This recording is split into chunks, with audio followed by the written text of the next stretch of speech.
नमस्कार दोस्तों। आज अपन डिस्कस करने जा रहे हैं विश्रामालय, रिटायरिंग रूम इन रेलवे।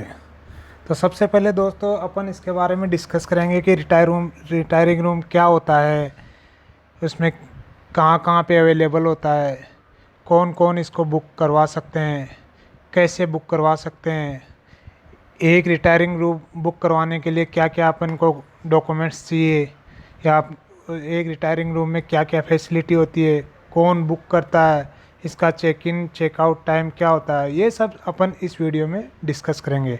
लेकिन उससे पहले दोस्तों मैं आपको एक बात बताना चाहता हूँ कि आपने अभी तक मेरे चैनल को सब्सक्राइब नहीं किया है तो प्लीज़ सब्सक्राइब एंड शेयर, ज़्यादा से ज़्यादा शेयर करें ताकि रेलवे से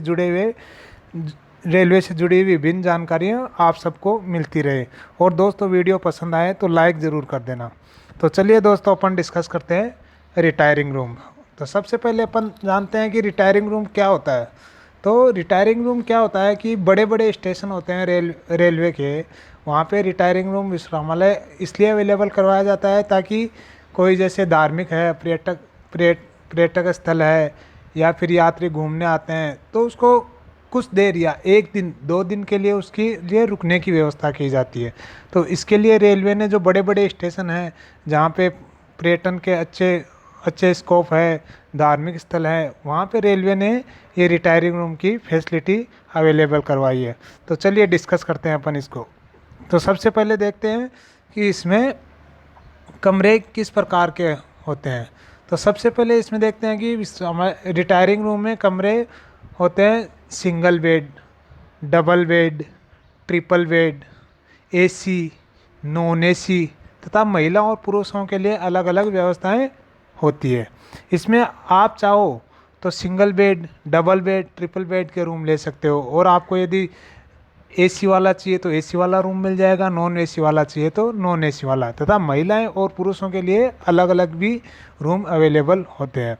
तथा इसमें सब दूसरा पॉइंट देखते हैं अपन किस किस को मिल सकता है। तो ये अपन जो रेलवे में रिटायरिंग रूम किस को मिल सकता है, ऐसे घूमने जाएंगे तो ऐसे तो नहीं मिलेगा। आपके पास उसके लिए क्या क्या डॉक्यूमेंट्स होना चाहिए। तो सबसे पहले आप पैसेंजर के पास ट्रेन का कंफर्म टिकट या फिर आरएसी का रिजर्वेशन टिकट होना आवश्यक है। यदि ये नहीं है तो इसके अलावा 500 किलोमीटर से अधिक दूरी का अनरिजर्व टिकट, जिसको अपन बोलते हैं अनारक्षित टिकट होना चाहिए। इन तीनों में से एक भी टिकट आपके पास अवेलेबल है तो आप रिटायरिंग रूम बुक कर सकते हैं। अगला पॉइंट देखते हैं कैसे बुकिंग करें। तो इसकी रेलवे में बुकिंग करने के लिए, रिटायरिंग रूम बुकिंग के लिए आईआरसीटी की साइट पे जाके ऑनलाइन बुकिंग की जाती है। इसकी ऑफलाइन बुकिंग की सुविधाएं अवेलेबल नहीं रहती। ऑफलाइन बुकिंग की सुविधाएं यदि आप जा कहीं पे पहुंच के बुक करते हैं तो तब तक आपको रूम अवेलेबल नहीं मिलते, क्योंकि रिटायरिंग रूम की फैसिलिटी कम है और रिटायरिंग रूम रेलवे के पास वैसे भी बहुत कम है। अब आगे देखते हैं अपन कि एक अपन ने रिटायरिंग रूम लिया है तो कब तक ले सकते हैं, कितने समय तक उसमें ठहर सकते हैं। तो इसमें रिटायरिंग रूम को आपने यदि बुक किया है तो मैक्सिमम उसमें 48 आवर्स, मतलब 2 दिन 2 रात अपन उसमें रुक सकते हैं। उससे ज़्यादा के लिए एक रिटायरिंग रूम बुक नहीं कर सकते। और एक पीएनआर पे जो रिजर्व कंफर्म टिकट और आरएसी होता है उसमें एक पीएनआर नंबर पे आप मैक्सिमम 3 रिटायरिंग रूम बुक कर सकते हैं। और जो 3 रिटायरिंग रूम है वो 120 दिन पूर्व, मीन्स 4 महीने पूर्व बुक करवा सकते हैं। उससे पहले अपन इसको बुकिंग नहीं करवा सकते। और आगे देखते हैं कि किराया जो होता है उसका, कि रिटायरिंग रूम का रेंट क्या होता है, चार्जेज क्या होते हैं। तो ये क्या होता है कि जो क्षेत्रीय रेलवे के सीसीएम, चीफ कॉमर्शियल मैनेजर द्वारा डिसाइड किया जाता है कि वो सिटी कैसी है। यदि हाई क्लास सिटी है तो किराया भी उसका हाई रहेगा, यदि छोटा सिटी है तो उसमें किराया कम रहेगा। तो ये उसका जो जोन का चीफ कॉमर्शियल मैनेजर होता है वही उसका किराया डिसाइड करता है, चार्जेस की, एक रिटायर रूम का क्या चार्जेस होता है। फिर इसमें देखते हैं आगे अपन इसका चेक इन चेकआउट का टाइम क्या होता है। तो इसमें बुकिंग करवाते समय आप 8 से 20 बजे व 20 से 8 बजे तक का इसका चेक इन चेकआउट का टाइम होता है। और इसमें यदि अपन कंटिन्यू रहते हैं तो सबसे पहले देखिए 24 घंटे के पश्चात इसमें एक दिन रुकते हैं, उसके बाद में भी अपन आके इसमें कंटिन्यू रुकते हैं, जैसे 48 घंटे के लिए बुक करवा लिया तो इसके बाद में अपन को 25% उसका चार्जेज इंक्रीज होता है। और यदि विदेशी नागरिक होता है जो दूर के आते हैं, वो यदि आके रुकते हैं तो उनके पासपोर्ट की भी कॉपी ली जाएगी तथा जो नियरेस्ट पुलिस स्टेशन है वहाँ पे भी सूचित किया जाएगा।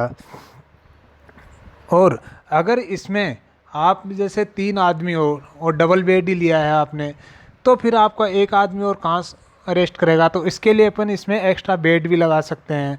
तो इसमें यदि एक्स्ट्रा बेड लगवाते हैं तो उसका अलग से चार्ज लिया जाता है। तो इसमें प्रति बेड किराए का 50% अतिरिक्त लिया जाएगा। यदि आपका नॉन एसी है तो कम बेड का चार्ज है, एसी है तो ज़्यादा, मतलब जो किराया होता है उसका 50% आपका पर एक बेड का चार्ज अलग से लिया जाता है। और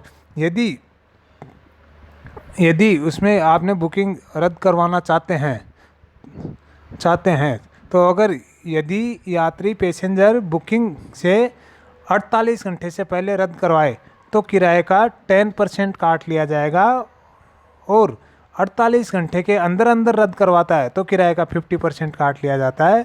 और निर्धारित समय के पश्चात कोई राशि नहीं लौटाई जाएगी। मतलब आपका जो बुकिंग का टाइम है उसके बाद में आपको 1 रुपया नहीं मिलेगा, और उससे 2 दिन पहले तक आप 50% किराया मिलेगा।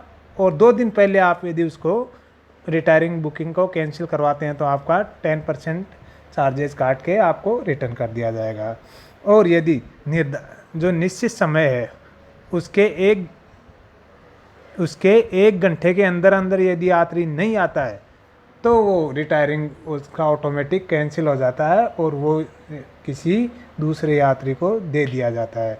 इसके अलावा इसमें रिटायरिंग रूम में एक फैसिलिटी होती है, जो संसद सदस्य होते हैं उनके लिए अलग से भी रेलवे ने फैसिलिटी दी है।